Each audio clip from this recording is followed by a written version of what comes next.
Spots Incorporated. I'm Dale. I'm Paul. And we will be reviewing WrestleMania 17. Yes. Alright, we kick this show off with the Intercontinental title match between Chris Jericho and William Regal. With Chris Jericho as the champion coming into it, so yep. This was a very, very good kickoff match. Yeah, it was very good. Definitely a perfect start to WrestleMania. A lot of smooth reversals. Yeah, it kind of set the tone for the rest of the night. A lot of stiff working. A lot of stiff working. Just like very, very red chest of Regal by the end of it. And a couple of very nasty bumps, like Jericho taking a German suplex and extra rotated landing on his face. Yeah, and a double underhook superplex from the top, and he kind of landed on his neck. Yeah, didn't look very good at all. How is Jericho still walking? I'm not sure. Anyway, so yeah, I gave that a 3.5 out of 5. It was very good for a first match of the night. Ended with a lion salt by Jericho, which was interesting. By Chris Jericho. I gave that match a 4 out of 5. I don't know, I just felt like it was a really good match. Perfect start to the pay-per-view, and yeah, it was really good. Really good. For what it was a very solid kickoff match, and nothing to complain about on this one at all. So then we moved on to Right to Censor, which consisted of Bull Buchanan, the Good Father, and Val Venus, with Steven Richards at ringside. Versus the APA and Taz. This match, yeah, it was alright. I mean, it was nothing special. You kind of knew that in a 6-man tag. They didn't really have many good 6-man tag matches back then. Or now. Yeah, or now. It's not really WWE's forte. Yeah, it was a Teddy Long special. But yeah, APA went over in this one with a pretty awesome clothesline from hell. Yeah, I really love that clothesline from hell. Yeah, definitely. I'll correct myself on what I said with Luke Harper. He's still got a lot of work to do to match up to JBL. Oh yeah, definitely. So I gave that one a... Shit, where did my rating go? I gave it a 2 out of 5. Scotty Too Hottie out of 5. Yep, I also gave it a Scotty Too Hottie out of 5. Nothing special, so... It was good for a squash match. Yeah. Yeah. Anyway, moving on to the next one. So that one was a hardcore championship match with Raven as the champion versus Kane and the Big Show. This match started off kind of slow, a little bit of just brawling. Very slow. Yeah, a bit of brawling through the crowd, which was really just to get them to the backstage where the match would take place properly. Yes, because every hardcore match does a lap of the arena and comes back. Yeah, it's an essential. Yeah, it's got to finish in the ring because it's a hardcore match. Well, this one didn't. Oh, well, there you go. It finished in the arena, though. Yeah, well, they got close. They got close. Yeah. So, yep, continue.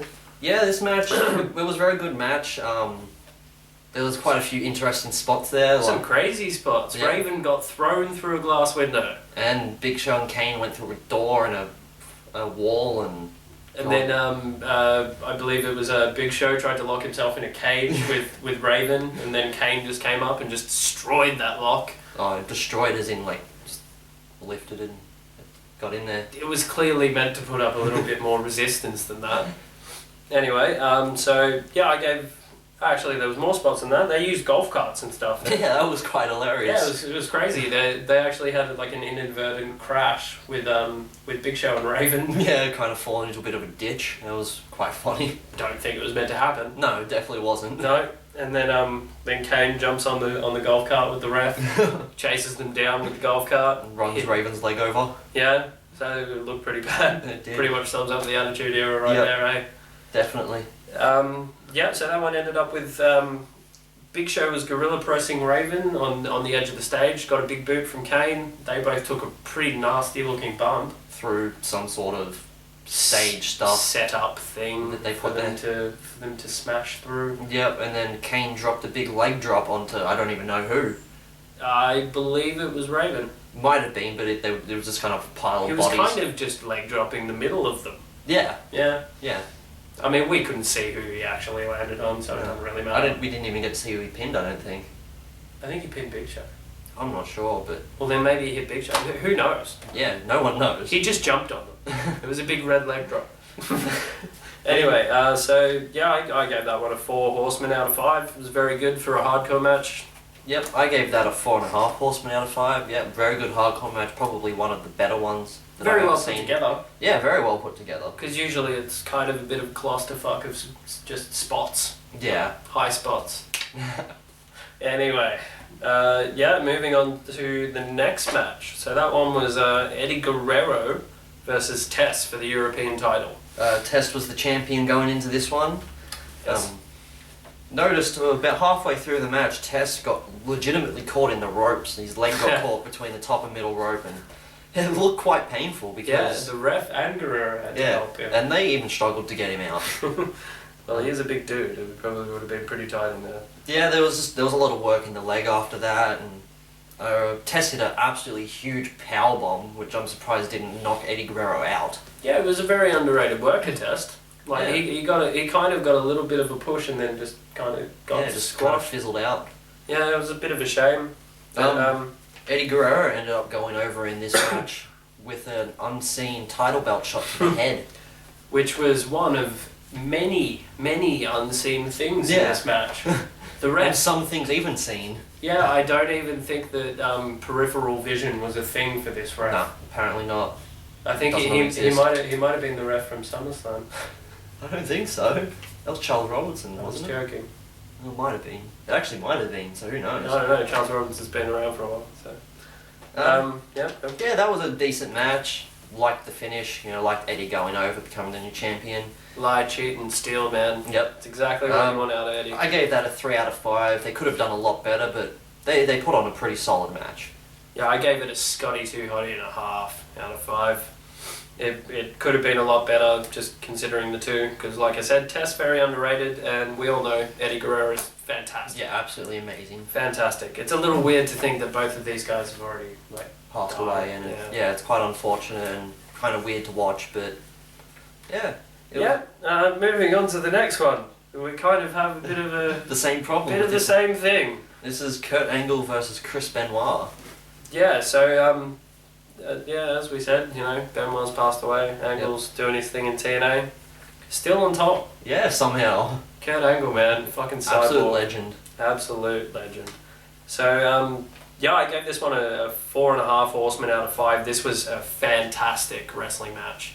I personally gave this a 5 out of 5 because I found it absolutely amazing. I love technical wrestling, and they did it to perfection. The first 5 to 10 minutes of this match was literally just amateur wrestling holds and just reversals. I did like the very obvious change of pace in the match with Kurt Angle punching Chris Benoit in the head over the referee's shoulder or something. Yeah, when the ref was kind of holding Benoit back. Yeah. It was a very big shift from wrestling match to fight. Yeah. And then, there was still a lot of wrestling in there for a fight. Yeah, it was a very good match though. It ended up with a roll-up. A roll-up, a cheap roll-up by Kurt Angle. That's why I gave it a 4.5 instead of a 5. Any other finish? That's the thing. I gave it a 5 because Benoit ended up getting the crossface onto Kurt Angle in a backstage segment a bit later on. Yeah, true. That's I didn't really consider that. He got his revenge, and I like that. Yeah, I just feel after the back and forth marathon that they had, that it should have had a clean finish. Yeah, definitely should have had a clean finish. But I'm pretty sure that feud continued on, and there was I think it did. Yeah. Anyway, so that was that match. Next match. We then had China versus Ivory, which was absolutely horrible. It was fucking horrific. Horrible, guys. Fucking horrible. It was horrific. China was worse than usual. Ivory was just plain terrible. Yeah, this was China after the neck injury, though. Yeah, so you can't really blame her. Yeah, but I don't know. I remember Ivory being at least a legible wrestler. No, and not the case. I was so wrong. Yeah, China goes over in this match, absolutely destroys Ivory. Nothing special. No, pretty much just a squash match. Yeah. Anyway, moving on to the next match, it was the Vince McMahon versus Shane McMahon street fight with Mick Foley as the guest referee. Gimmicky as fuck match is the best way to describe this. I realise that it's the McMahons, but you didn't need that many extracurricular things to put in there. Because there was a Trish Stratus face turn. There was Linda McMahon in a wheelchair, sedated out of her mind. Yep. And then coming back to consciousness Somehow. after Vince sat her in the corner, which was really fucking disturbing. Yeah, it really was. That whole angle was fucking disturbing. Yeah. But, yeah, so we had the Linda McMahon thing, the street fight, and there was a special ref as well. Bit too many gimmicks for that, but I mean, they did well with it. Yeah, Did well with what they had. considering it was a McMahon versus McMahon match and they're not wrestlers. No, it was absolutely brilliant. I enjoyed this match.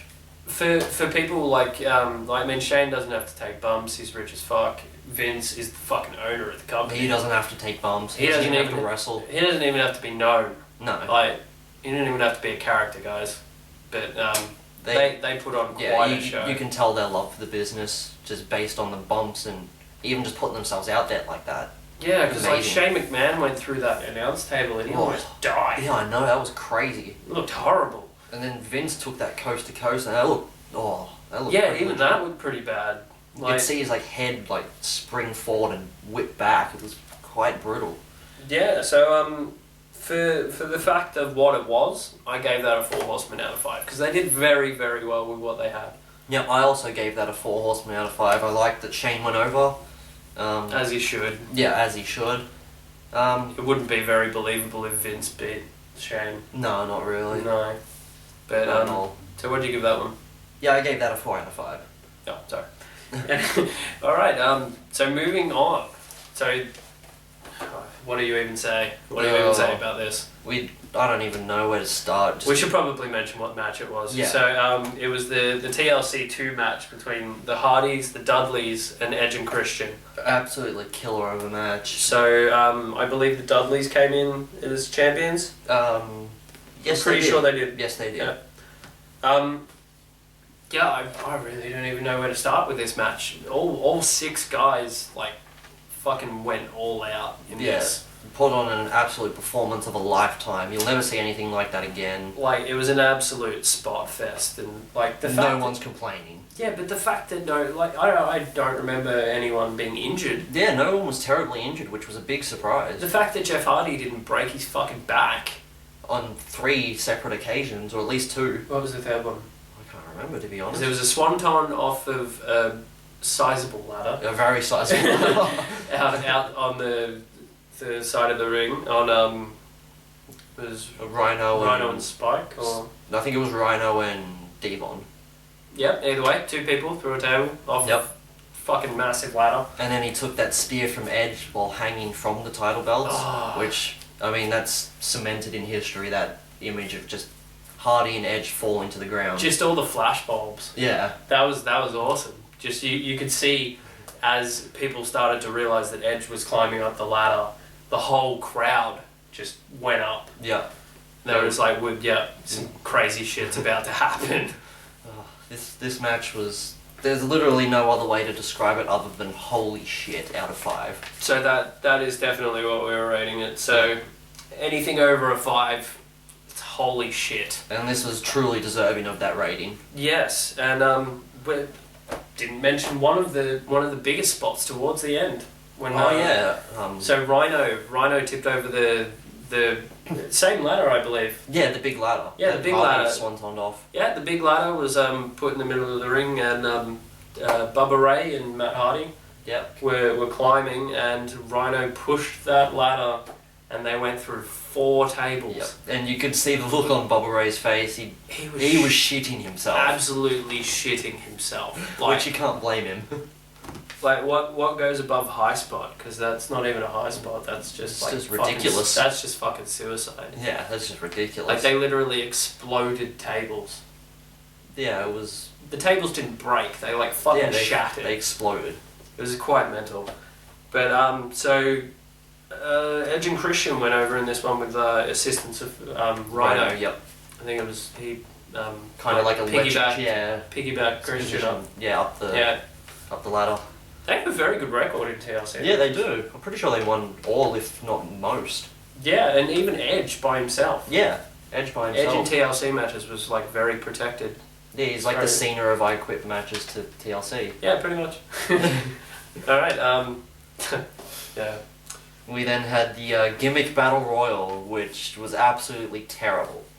Yeah, the only good thing about this, honestly, was Bobby the Brain Heenan and Mean Gene. Oh, and Iron Sheik going over. Yeah, I quite like that. Out of all those gimmicks, he's probably the best. Yeah, well, I mean, the only other credible one would probably be, like, Sergeant Slaughter. Yeah, maybe Michael Hayes, but not P.S. Michael Hayes. Yeah, he was the Freebird Michael Hayes. Was he? Yeah. Oh, okay, well then... He was coming out doing the whole, like, fucking Freebird gimmick. Alright, well in that case, he's kind of credible. It's hilarious because now, like, we see him now, and then you go back and watch that, and it's just like, you're a fucking... You can't take him seriously. You're a wanker. Yeah, I believe we both gave this match a dumb as fuck. Yeah, that was definitely dumb as fuck out of 5. It was ridiculous. Just wanted to mention some of the names that were in there. So there was Jim Cornette, there was Earthquake, the Gobbledygooker, Hillbilly Jim, Kamala, Sergeant Slaughter, Nikolai Volkov, Brother Love. For some strange reason. And the managers are in there. I don't know why. Michael Hayes, Doink the Clown, and the Iron Sheik. And the Iron Sheik went over in that one. Yeah. And it lasted all of like 5 minutes. Yeah, 5 minutes or so. 5 minutes, and there was like 20 odd people in there, and they all got eliminated Yeah. at that time. So I'm glad that they got it over and done with, because it ate up 5 minutes of WrestleMania. Yeah, it honestly shouldn't have even been on the card. No, it shouldn't have. Anyway. We then moved on to Triple H versus The Undertaker. Big change from the gimmick battle royal straight to that. Yeah. I'm glad. I guess that was a cool down match after the TLC match to kind of like give him a rest. Yeah, give him a bit of a rest and break probably. Because imagine like how burnt out the crowd would have been after the TLC 2 match. Yeah, they would have been dead. Like that would have been me done for the week. Like no more wrestling. I've seen it all. Anyway, this Triple H vs Undertaker match. It was a pretty good match. Referee got knocked out pretty early on in the match, so there was a lot of brawling on the outside. Pretty much became a street fight after that. Essentially was a street fight. Mike Chioda was selling for like... 10-15 minutes Yeah, 10 to 15 minutes. Which was ridiculous, but... Like, there's selling, and then there's like... Sleeping. Falling into a coma. Yeah. You know, like, anyway, so yeah, I gave this a pretty solid 4 out of 5. It's not as good purely because we live in 2015. We've seen a better Triple H Undertaker We've seen match. many better Triple H Undertaker We've seen match. 2. 2 better ones. Yeah. Well, they've had 3 in total of Mania. Yeah. Yeah, so like the other 2 were like measures better. No doubt. Yeah. So yeah, I gave that a 4 Horsemen out of 5. Yeah, I also gave that a 4 Horsemen. Okay, cool. So moving on to the main event of the night. It was Stone Cold Steve Austin versus The Rock in a no disqualification match for the WWE Championship. WWF Championship. Yep. Get it right, man. My apologies. You got to put the F back in. Well, I couldn't remember if they transitioned by that stage or not. No. This was when they were cool. Alright, fair enough. So The Rock came into this one as WWF champion. The chemistry between these two is kind of ridiculous. Yeah, it's absolutely unheard of, immeasurable. It's crazy. Like every single match they had was fantastic. You knew it was going to be a show stealer. Like there was no way it couldn't be. Yeah, and no one sells for Austin like The Rock. No one can quite sell the stunner like that. Like he literally does like a million handsprings and just flips around the ring. Like it's almost a bit over the top. It is over the top, but it's entertainment after all. Yeah. No wonder he went into movies. Anyway, so there was a lot of near falls in this match, just trying to, build it up as, Yeah, try and tease, anyone could win like, this. oh, you can win at any time. Not really. No, not really. I hit about 17 finishes. So there was a lot.